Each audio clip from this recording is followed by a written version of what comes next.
should be. Okay, is everybody seeing the note that this is being recorded? Awesome. All right. Okay, I'm gonna go ahead and get going. We'll have a brief slideshow, and I'll post these slides on the environmental science listserv along with a link to the recording, and I am putting a link to the environmental science listserv in the chat. So if you haven't signed up for that, that's a great thing to do. This is a place where you'll find the capstone opportunities that are commonly posted, jobs, cool events happening on campus or off campus that are environmental flavored. So yeah, put that on your to-do list ASAP. This is a great spot for environmental science folks. Okay.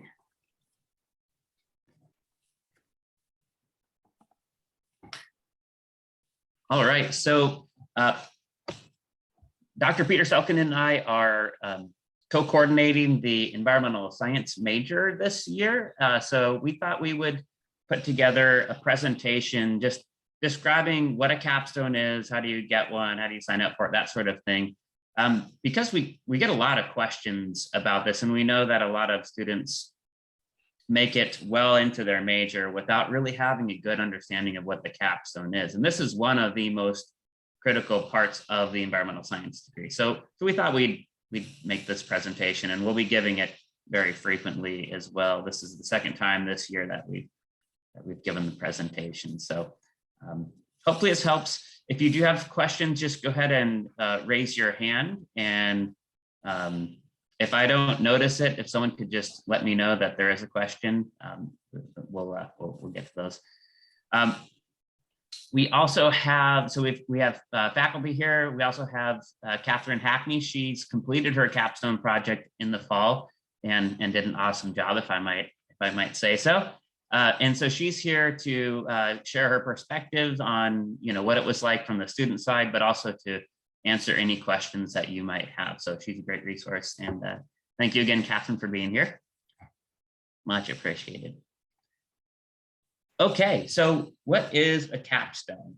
Well, the capstone is an opportunity for you to go out and apply the skills that you developed throughout your academic tenure here in our environmental science curriculum to some real world project. So maybe there's a faculty member that does research that you really find to be interesting, and that might serve you well for whatever your career aspirations are.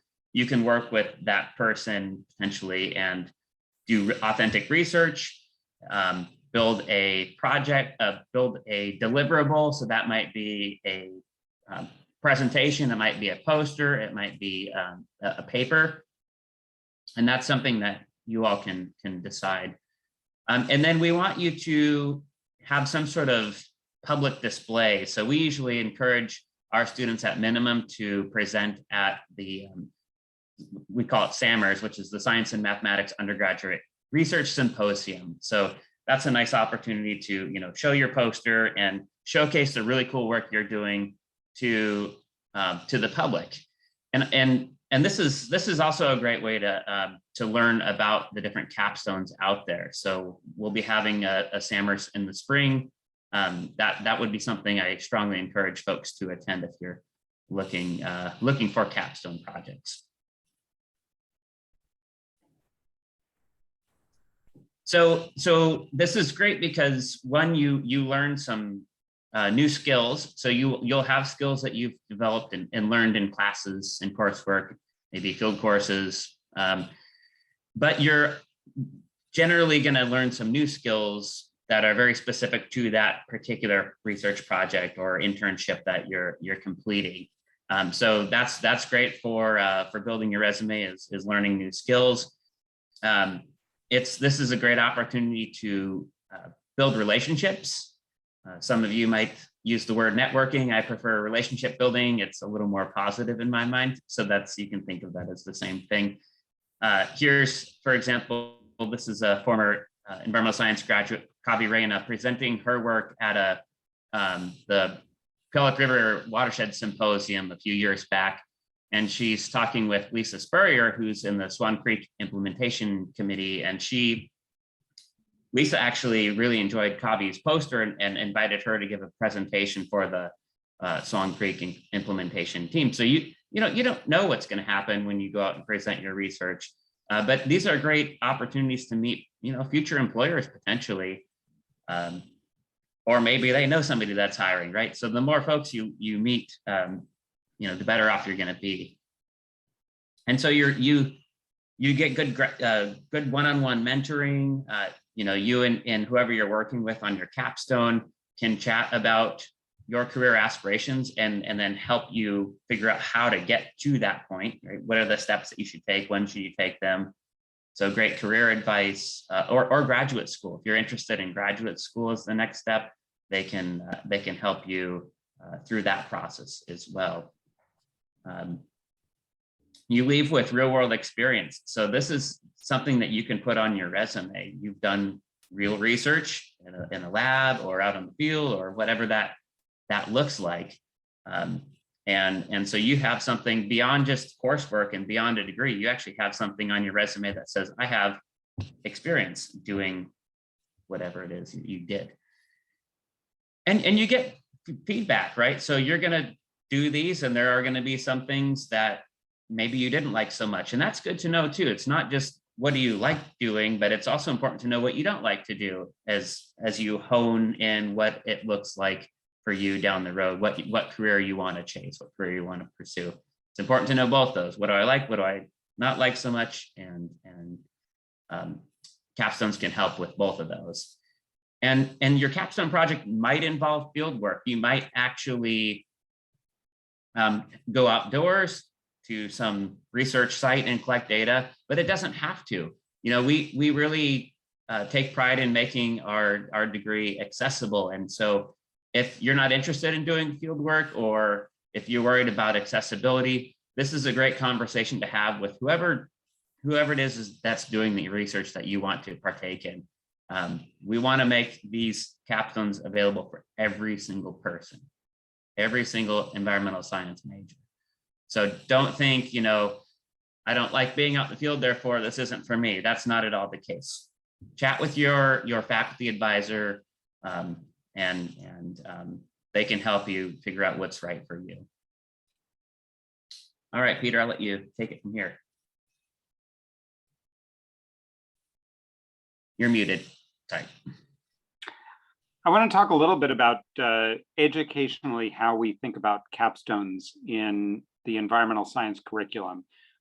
Before that, I just want to mention that we are going to get into a little bit more detail later about what exactly constitutes a capstone, but in general, what we mean by capstone is an undergraduate research project that is guided by faculty members. And so undergraduate research is something where you are doing a deep dive into a topic where you don't know the answer. You're coming up with some new knowledge somehow, and that could be by by doing laboratory research or field research with a faculty member. It could be by doing something like the restoration ecology capstone, where you're doing applied work in the field. Could be by doing a geographic information systems research project. But these are types of projects where you get hands-on experience in some part of environmental science. And they have all the benefits that Eric was talking about in the previous slide.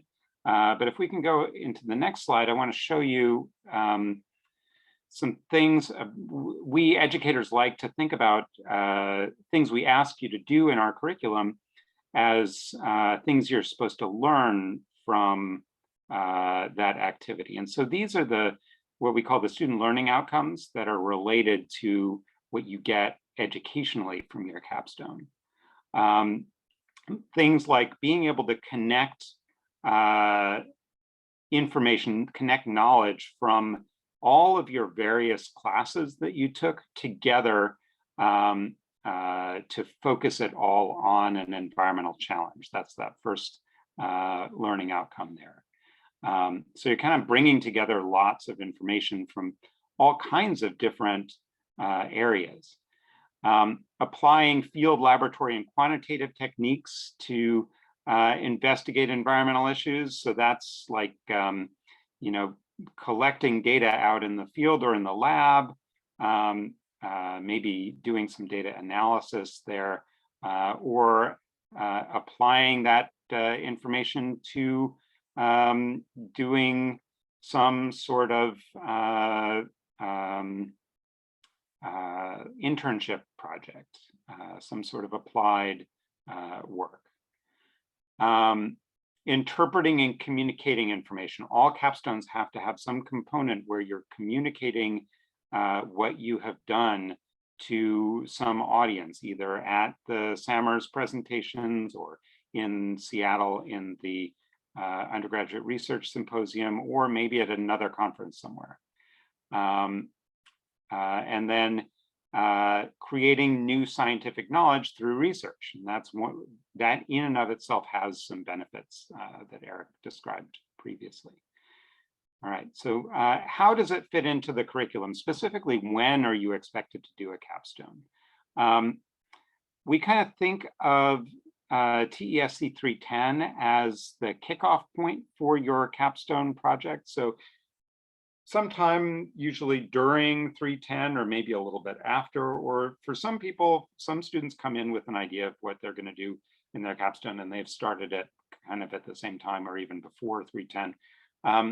But sometime around when you take TESC 310, you should be thinking about what you might want to do as your capstone project.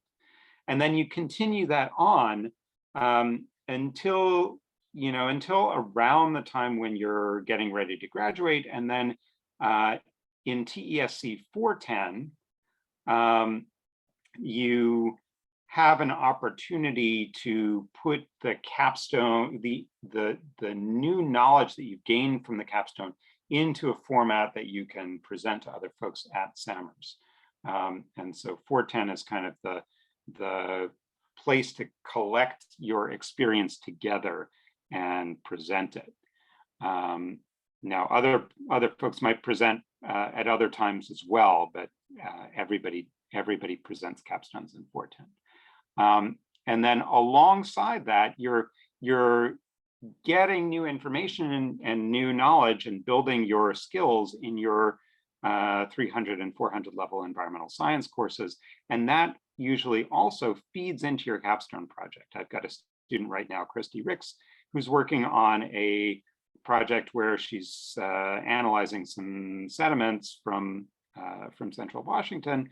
And she's taking sedimentology right now, and a lot of the stuff that she's learning in that course is directly feeding into her capstone project.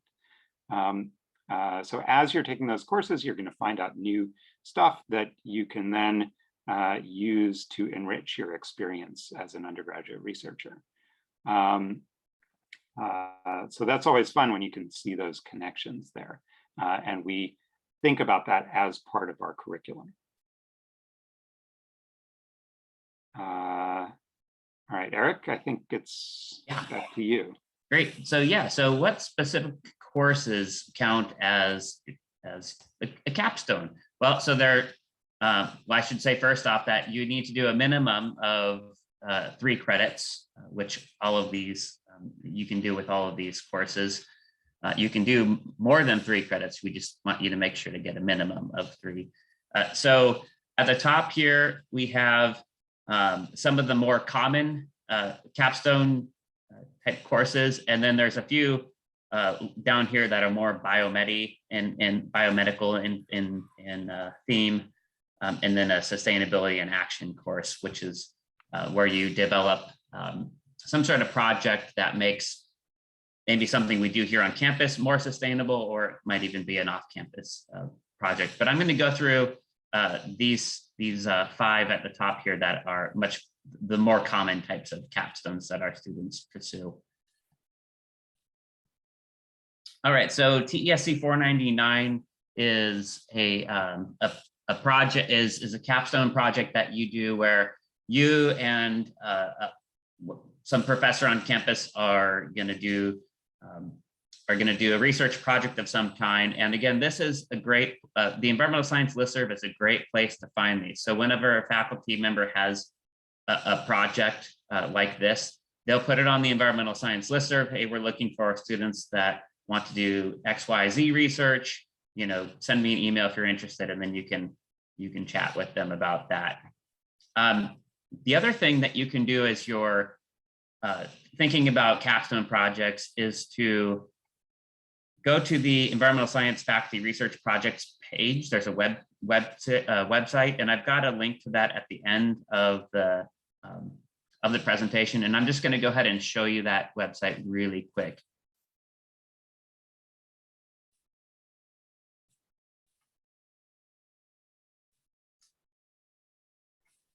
While Eric is showing that, I just want to highlight, this is something that I think everybody, all the students who are here know, but in TESC 200, we like to have a day where you meet the faculty and hear faculty lightning talks, and that's related to what's on this site that Eric is showing. Yeah, so this is a website that just kind of gives an overview of the science and mathematics program. And then if you scroll down, there are various like just brief, sort of 5-minute summaries of research that various environmental science faculty do. So you can click through these and learn more about some of the projects out there. And then there's additional faculty listed down here with their expertise. So that's a great place to go to peruse the offerings here. Okay.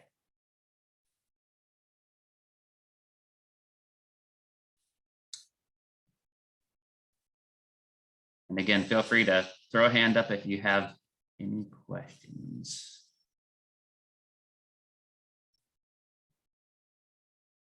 So once you have a project, you've interacted with the faculty, you're both you're in agreement that you're going to work with that faculty. Then what you'll do is you'll fill out a 499 form, and the faculty will send you this form. Basically, it's an area, it's a contract that you and the faculty have developed. So here are the goals for the project. Here's the timeline. Here are the deliverables. Like I said, usually it's a poster or a paper or an oral presentation.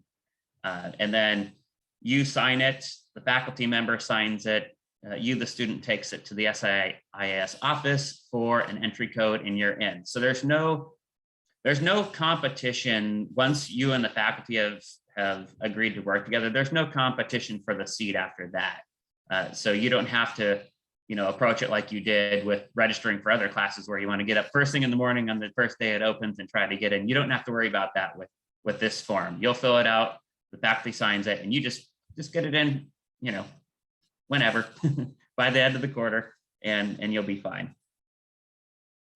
And I have a link also to that form on this at the end of this presentation.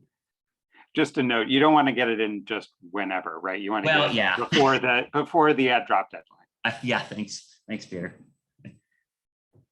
Okay, and then 495 is very simple. It's really more differentiated from the faculty's perspective, but you can.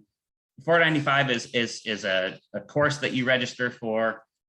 There is typically a specific meeting time and location, which is not true for 495. That's just kind of something you and the professor, you all work out. We're going to meet at the research site at 9 a.m. on Tuesdays or whatever. Here it's a little more structured. You see it on the registration site as meeting on specific days at specific times. And you're typically meeting with there's typically several students. I forget what the cap is. I think it's somewhere around like 5 to 7, depending on the quarter that it's offered. I think it's usually 5. 5, okay, yeah. So you're gonna be working in a group setting, which is a lot of fun. And this is, again, the same sort of instructor permit. You'll often see instructor permission only. So again, you want to start looking for these opportunities as early as possible. And I think Julie Masseur is here. She's teaching one in the near future. Julie, are you available to talk a little bit about the upcoming 495 that you're going to be teaching? Sure. Hello. I'll be teaching this summer. I have a partnership with the Washington State Department of Ecology, and they go out and do sediment samplings throughout the Puget Sound. And we get a portion of those samples to test basic sediment properties, to include grain size analysis with the laser diffractometer. We look at total organic content, looking at kind of the mostly the dead debris in the water. We also do look for microplastics, and then finally we look for harmful algae in the sediment in their dormant phase. So it's kind of a fun activity, or it's a fun class where we actually get together and do some pretty intense analyses. We come together and we present at a symposium at the end of the summer. So it's a full-term summer course. Yeah, thanks. Great. So send Julie an email if that sounds like an interesting project for you. You can find her on the faculty directory. Otherwise, you can also just send me or Peter an email and we'll forward it to her. And then you can also do an internship. So maybe there's an agency out there that you potentially want to work with in the future. You can approach them and see if you can come up with a project that you all can do that's relevant to your environmental science major, that's rigorous, that you can do to satisfy your capstone requirement. With internships, you'll have a faculty sponsor, and this is the language that's used in the form that you fill out. So the faculty sponsor is one of the environmental science faculty here. You all have a faculty advisor assigned to you as environmental science majors. And so they would be a good person to reach out to. They're basically going to just look through the internship description that you've worked out with your site supervisor. So you want to work with someone at NOAA in Seattle. So you and them, you've decided what you're going to do. The faculty sponsor says, tell me what you're going to do. You tell them, they make sure it's rigorous, it meets what we expect for our capstones.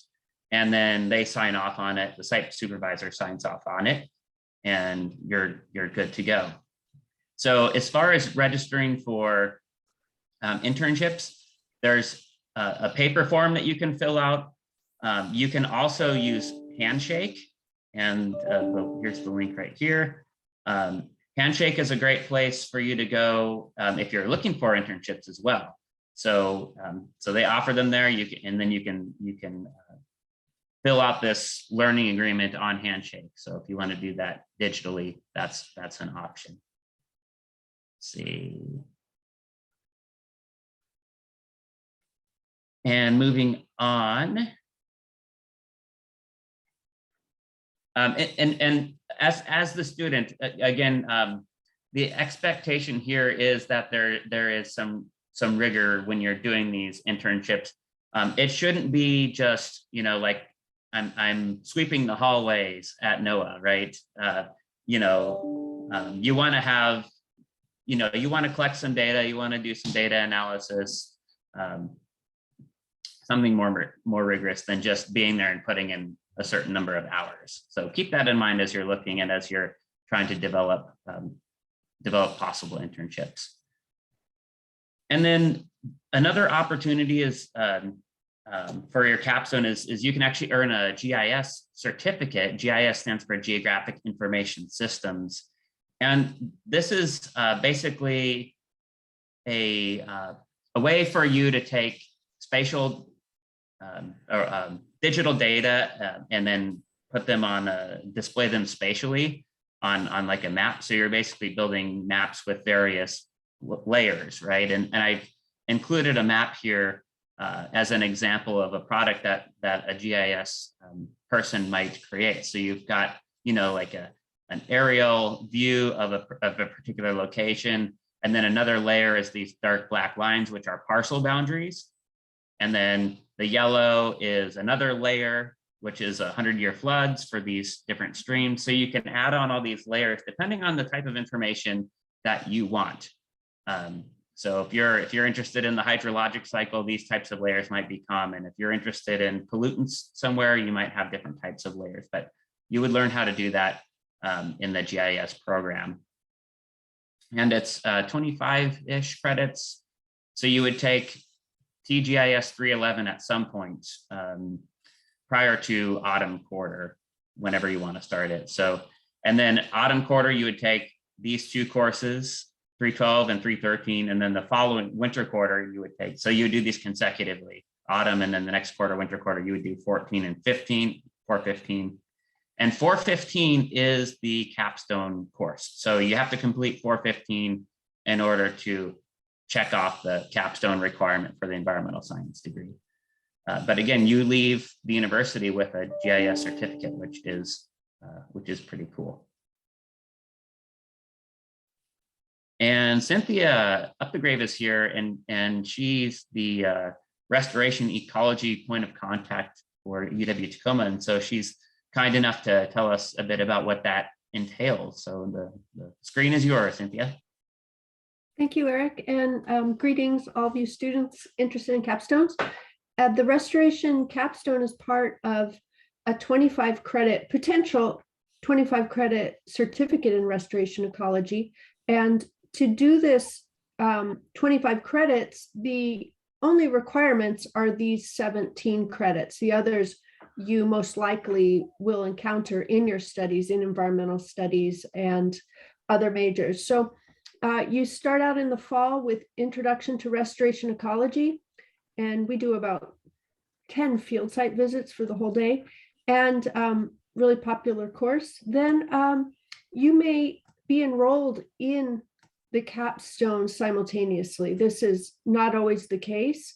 You know, right, with an intro class, it doesn't always work with taking a more advanced 400 class, but I think it actually works best. And in the autumn, you would take 462, and the winter 463, and then in the spring 464. And those are your 10 credits, and you track with a cohort. And this has been taught across the 3 campuses historically, and it is part of the Restoration Ecology Network.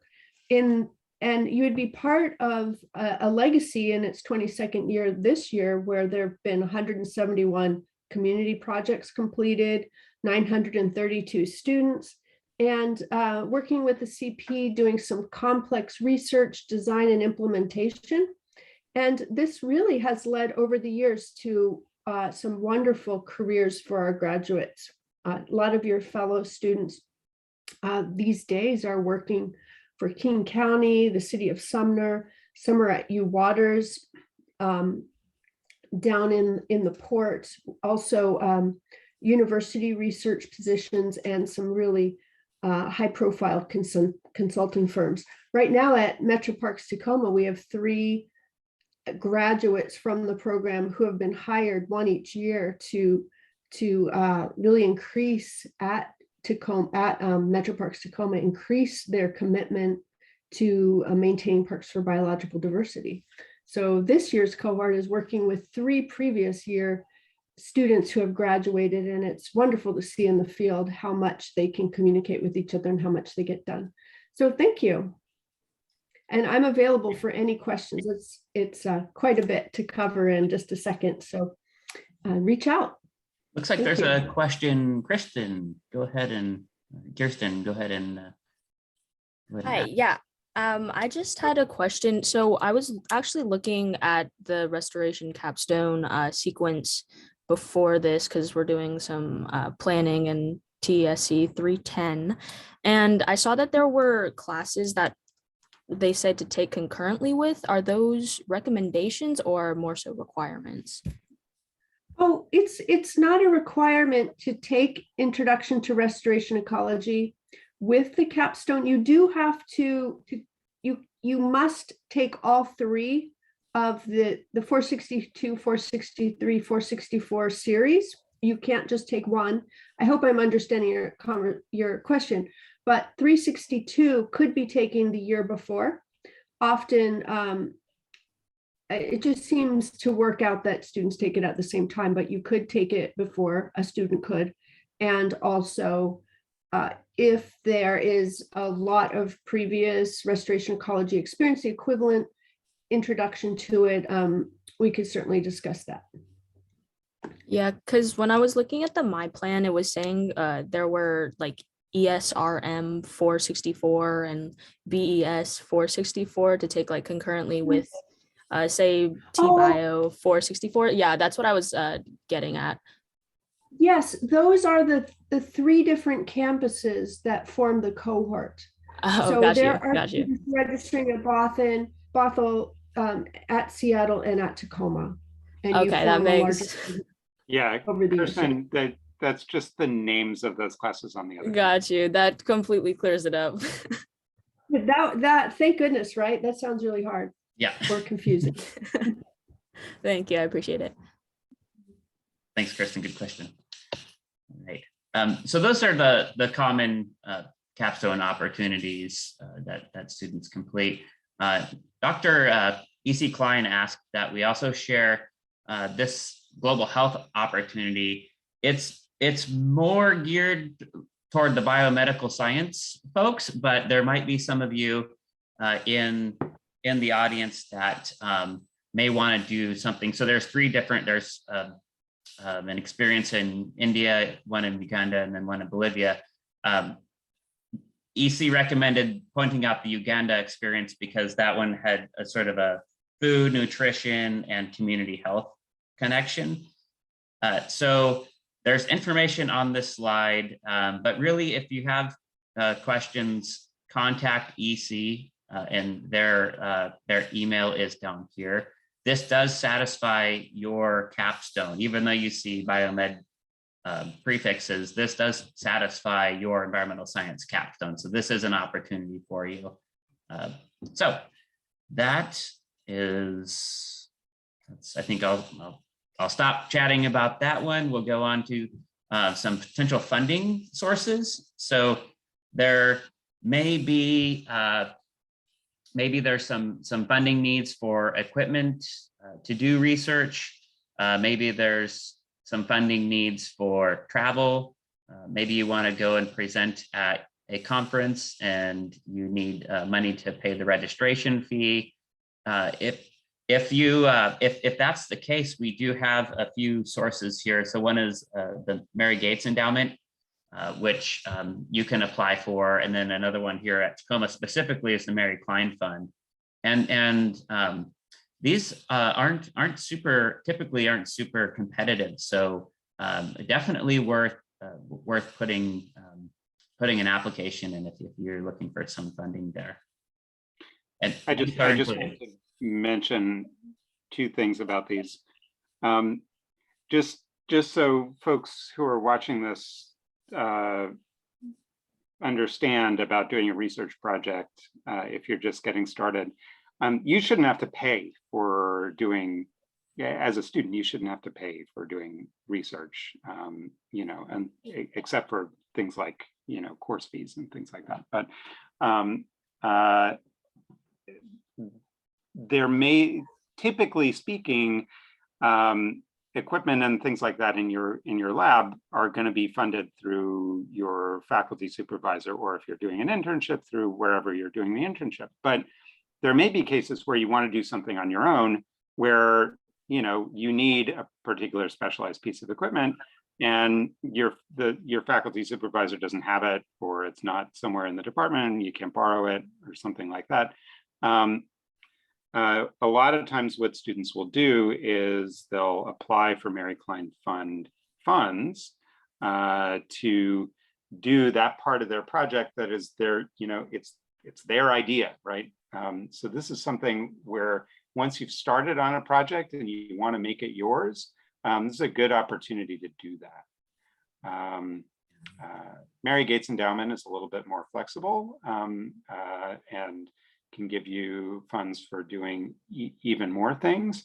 Actually, they're both pretty flexible, and we try to encourage students to apply to both as you're going through your research projects. Yeah, thanks for clarifying that part, particularly about the materials that you might need. That was really important clarification. The other thing that I'll recommend too is work with your faculty advisor before you submit an application for either or both of these scholarships. Run it by your faculty advisor and have them take a look at it just to make sure that you've got everything and it looks good. That tends to help increase the quality of your application and therefore make you more likely to get selected. So just a good strategy there. And so we're going to stop here. Like I said, Catherine's here as a student and she can share with you her perspective, but this is really just, a time for you to ask questions of us. I'm not sure if Tony is here, but she's an academic advisor, so she can help you if you have questions about, things like course equivalencies, transfer credits. So Tony, are you here? Okay. Well, her email address is here, so if you want to contact her, my email address and Peter's email address are also here. Catherine, I think I'll open it up for you to just chat a little bit while folks are thinking about questions. Yeah, thanks for inviting me today. I'm glad to share some of my student experience with my capstone. So I just want to touch on a couple of things that you and Peter covered in the slides.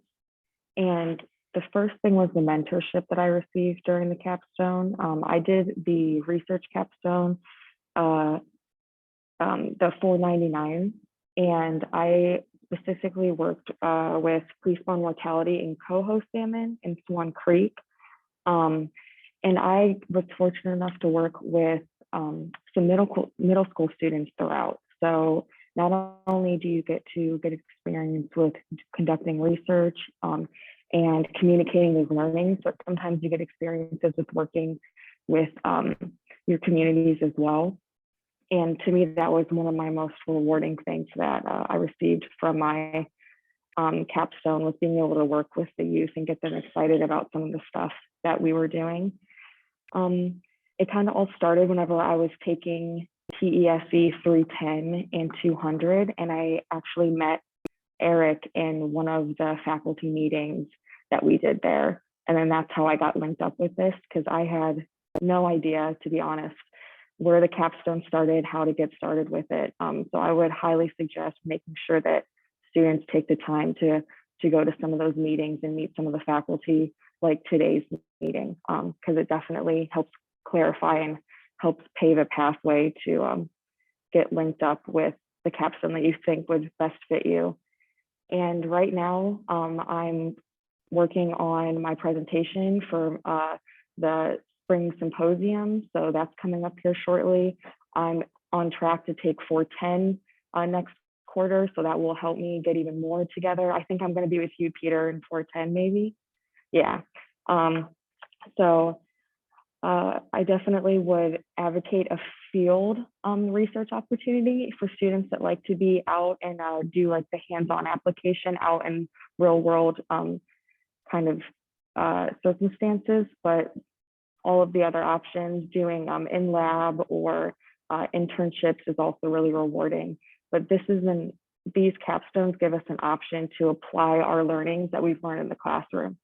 So I feel like they're very important, and I just want everybody to be excited and not nervous about it, because I was so nervous whenever I first started mine, and it went really smooth and I learned so much. So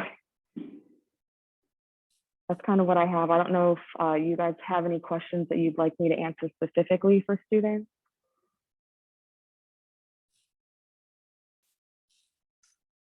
I don't. Feel free to others to chime in. Kirsten, do you have questions for? Yeah, I was gonna raise my hand. So I was just wondering how while you were taking the capstone, how that played along with your quarters and like the classes that you took? Like, how did you balance that? Yeah, that's a great question. So for my specific capstone, we met in the field once a week for, I think it was about 4 hours. We would be out there, give or take some, depending on the schedule. And Eric was really flexible in working with me. So me and him decided the day and the time because like I worked full time and went to school full time. So we were able to kind of organize that around my schedule. I can't say that for every capstone it's as flexible, but for mine specifically, we were able to make a schedule that worked for me and Eric. But I'd say that from what it seems like, and especially all the professors that like I've had Peter in a couple of classes, I've had Julie in a bunch of classes, and they're all very willing to like work with you in your schedule. They understand that we have other lives and that we need some flexibility in that. So I wouldn't let that make you too nervous or deter you from choosing something that you really want to do and that you're passionate about, if like a capstone kind of focuses on that. Thank you. You're I welcome. will say, just to add to that a little bit, that's usually true of TESC 499. But if you're doing an internship, things might be a little bit tighter, a little bit more constrained. But often, in my experience, students can work that out with their site supervisor where they can figure something out that is convenient.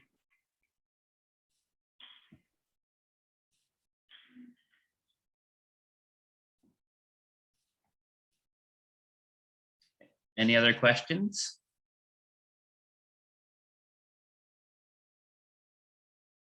Okay, well, once the recording's all done and processed, I will send that out along with these slides. Thanks so much for coming and appreciate everybody's help. Thank you, Catherine. Yep. Yeah, thank you, Catherine. And Yeah, thanks for having me, guys. All right, thanks to the rest of you for coming too. take care, everyone. Please, goodbye. Bye, Cynthia. Bye-bye. Thank you for hosting. Yeah, thanks for coming, Cynthia. Bye-bye.